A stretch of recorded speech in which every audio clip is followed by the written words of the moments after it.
Nick speaking, and welcome to this video. Right, I'm very happy to be able to do this video actually. So Stephen from Quantum Studios, he's doing a little project, community project, where he's going to get everyone to basically do a single miniature in the colours of the different Space Marine chapters.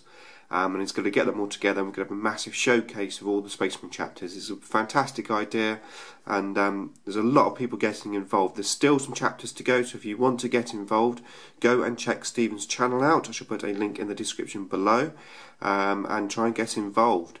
So, the reason why I'm so happy is because I already have a Space Wolves army. If you don't know, I do have a Space Wolves army.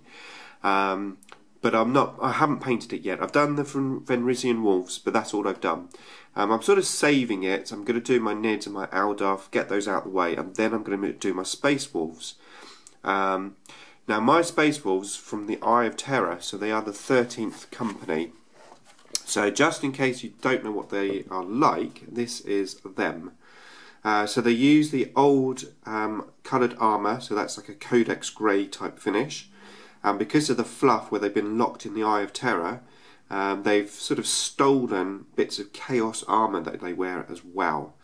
I've always had the image, because when I first played this army, I was always playing against Emperor's Children and Black Legion. So that was going to be the two Chaos bits of armour that I was going to have in my army. So I've been working on a Space Marine. I'm just going to show you what I've done so far. I've been into my bits box and I got a load of bits. So I've got this little epic base, which I think I got from Kikomiku 7. I'm pretty sure I did. I'm going to go for this little wolf pelt here, and then what I've done for the legs is I took some standard Space Marine legs and cut one leg off, and then I got a Chaos leg from another leg and cut that off. Got a little pin in there that's ready for gluing. Got a little pin in there.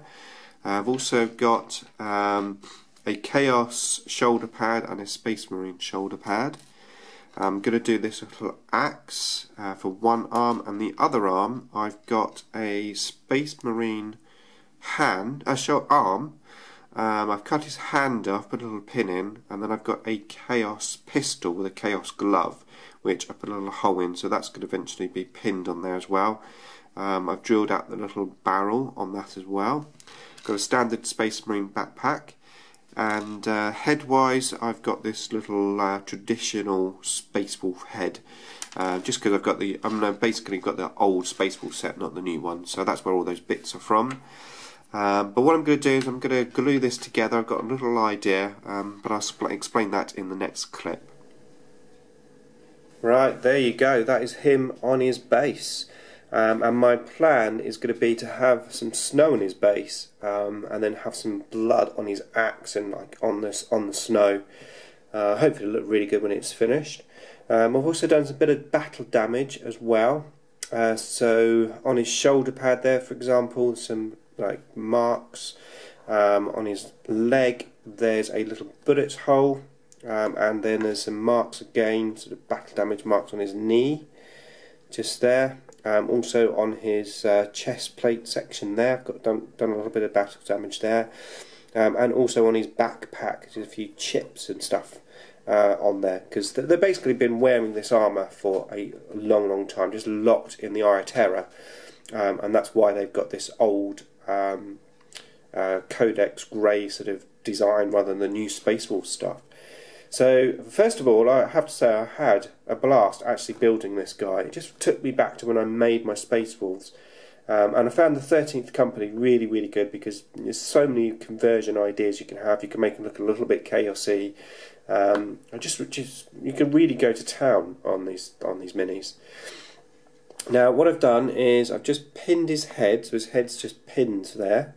That's only blue tacked on because I'm going to leave that off for painting, and his body is pinned as well, so again to make it easier for painting. And his legs are currently also just pinned, got a couple of pins in there, so just make it easier for painting basically. But you can see a bit of the battle damage there that I've done, and that's the bullet hole.